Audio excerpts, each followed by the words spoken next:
Hey, YouTube fans, just an update on making my own low dose naltraxone capsules, okay?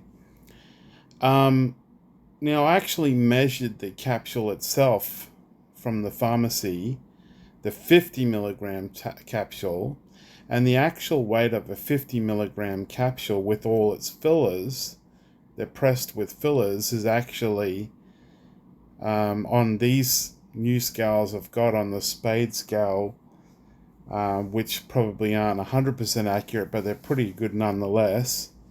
They go to 0.01 milligrams, or 0.01 grams. Anyway, it measures at about 250 milligrams for this 50 milligram tablet. So it's 5 times the fillers are in there, right? So I asked ChatGPT again, I want to make 100 tablets, and then if you multiply 1.5 milligrams, I only want 1.5 milligrams of the active ingredient in each tablet. I have to, because it's actually weighs 250 milligrams in real life. It's technically 7.5 milligrams would be the equivalent of 1.5 milligrams of active ingredient in each tablet. So I asked her, how much filler do I need in each tablet if a full tablet holds 200 milligrams. Now, this 200 milligrams is not 100% accurate. It's just an educated guess. And I want to make 100 tablets. So this 200 milligram will have to change. I will have to actually measure each tablet, the active ingredient, the tablet itself empty, and the filler. I have to measure everything basically before I would go ahead. So it says to make 100 tablets with this 7.5 milligrams, which is 5 times the 1.5 milligram, because the tablet, remember, it's not actually 50 milligrams in real life. It's actually 250 milligrams roughly, of active ingredient. You'll need a total of 100. And then you actually have to make 10% more just to be complicated. But let's stick with 100 times 7.5, which is 750 milligrams of active ingredient. Well, the 750 would be just 3 crushed tablets, technically, right?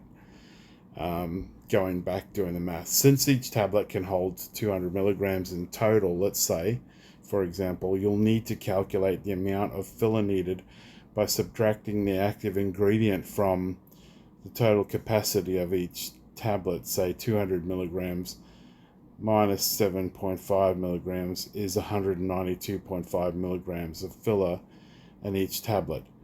And so you would do the maths then, right? So if you want 100 tablets, it'd be 100 times 192.5 milligrams, which you just go another 2 decimal places. It's 19,250, I think.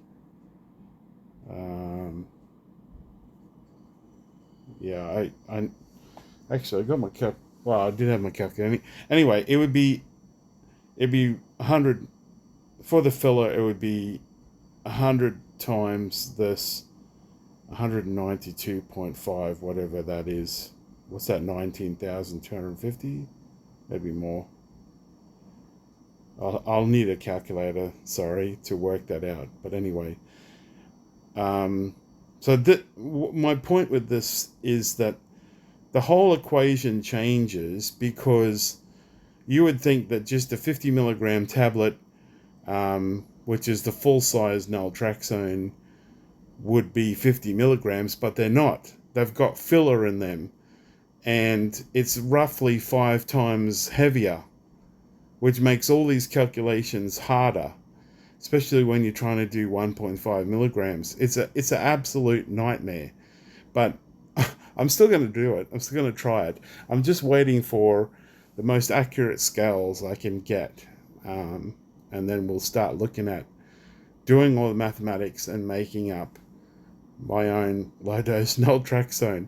But the good news is I don't have to get it exactly right. I have to get it to a therapeutic dose level. So today I was able to measure my tablets with these new scales, and no wonder I was feeling sore, because whatever I made, they were light. They were like half the weight. So it's very, very important to have the right size scale. Anyway, I'll leave it there. There's a hell of a lot of more complicated mathematics to be done, but I just wanted to point out that it wasn't so simple as just using a 50 milligram tablet and going off that. No, the 50 milligram tablet of a full size low dose naltraxone for alcoholics, for example, or drug addicts, it is not actually 50 milligrams. It's 250 milligrams approximately on these scales that I've got. And we're just using the low dose, ultra low dose, really. Well, a low dose, which is only 1.5 milligrams. So it's quite complicated. I don't want to confuse anyone, but I wanted to do a follow-up video on compound your own LDN.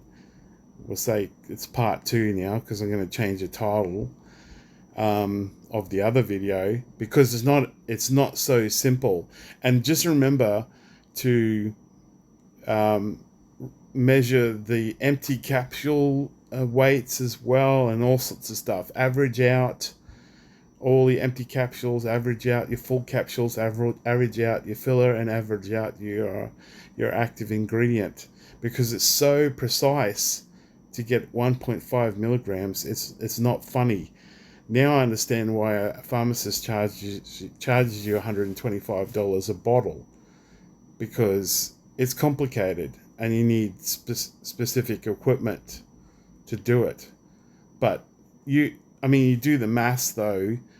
There's no way someone can afford, on a low income, $125 every time they have to get a bottle of these medicines. It's outrageous.